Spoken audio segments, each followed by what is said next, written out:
안녕하세요. 청강TV의 김인숙입니다. 미움을 없애려면 어떻게 할까란 인생 문장을 시작합니다. 여러분도 남을 미워해 본 적이 있으시죠?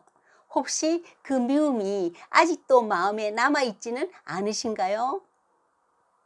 저에겐 처녀 쪽에 제게 금전적으로 큰 손해를 입힌 친척 동생이 있는데 미워하지 않을래야 하지 않을 수가 없었죠. 수소문해봤지만 소식도 끊겼고 늘 증오의 마음을 품고 살아갔죠. 몇 년이 지난 어느 겨울날 저희 신혼집에 갑자기 찾아와 용서도 빌지 않고 생활비가 없으니 조금만 도와달라고 했습니다.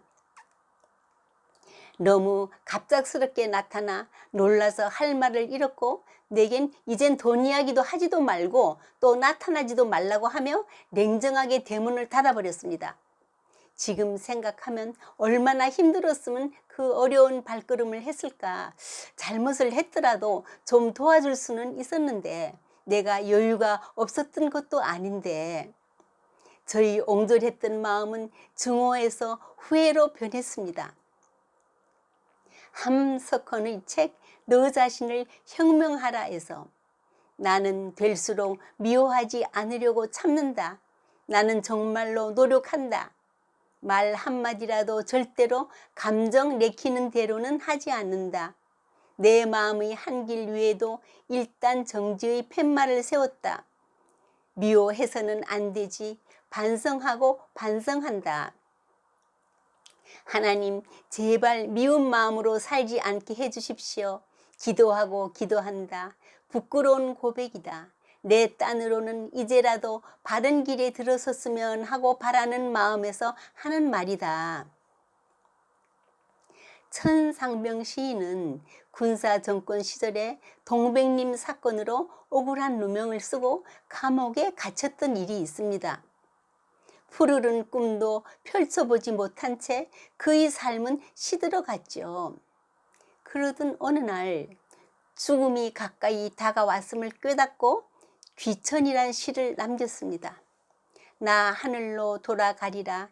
새벽빛 와 닿으면 쓰러지는 이슬 더불어 손에 손을 잡고 나 하늘로 돌아가리라. 노을빛 함께 단 둘이서 기슭에서 놀다가 구름 손짓하면은 나 하늘로 돌아가리라.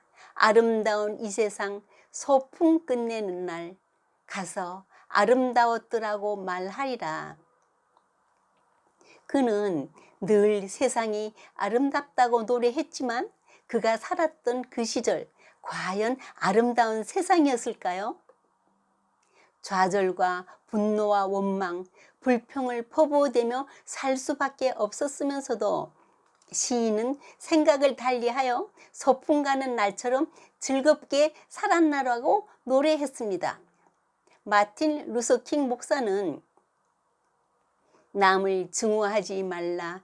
인생이란 무대에서 그것을 가지고 다니기에는 너무 무거운 짐이다. 경합록에서는 한때의 분한 감정일랑 참으라. 그러면 백일의 근심을 모면할 것이다. 설교 시간에 목사가 교인들에게 물었습니다. 여러분 중에 미워하는 사람이 한 사람도 없는 분은 손 들어 보세요. 아무도 손을 들지 않았죠. 그때 맨 뒤에 앉아있던 나이 많은 할아버지가 손을 들어 목사님이 큰 소리로 물었죠. 할아버지, 여러분을 위해 그 비결을 말씀해 주십시오. 할아버지는 이가 없어 다 새는 목소리로 응, 있었는데 다 죽었어. 톨스토이는 호감이 가지 않거나 심지어 미워하는 사람일지라도 사랑으로 대해야 합니다. 진정으로 사람을 사랑하는 것은 미워하는 사람을 사랑하는 것으로 알 수 있기 때문입니다. 도종환의 사랑하는 사람이 미워지는 밤에는 사랑하는 사람이 미워지는 밤에는 몹시 괴로웠다. 어깨 위에 별들이 뜨고 그 별들이 다 칠 때까지 마음이 아팠다. 사랑하는 사람이 멀게만 느껴지는 날에는 내가 그에게 처음 했던 말들을 생각했다. 내가 그와 끝까지 함께 하리라 마음먹던 밤. 돌아오면서 발걸음마다 심었던 맹세들을 떠올렸다. 그날이 내 기도를 들어준 별들과 저녁 하늘을 생각했다.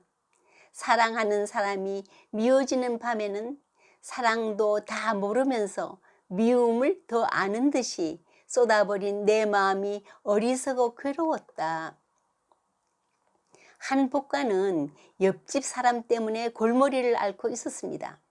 그는 음악을 몹시 좋아하는지 항상 오디오의 볼륨을 크게 해놓았는데 그 소리가 법관의 집에까지 쩌렁쩌렁 울렸죠. 집에 와서도 도무지 편히 쉴 수 없으니 지옥이 따로 없었지요. 참다 못해 그는 마침내 도끼를 들고 옆집의 대문을 두드렸죠. 옆집에서 왔습니다. 오디오 볼륨이 고장난 것 같은데 수리 좀 해드릴까요?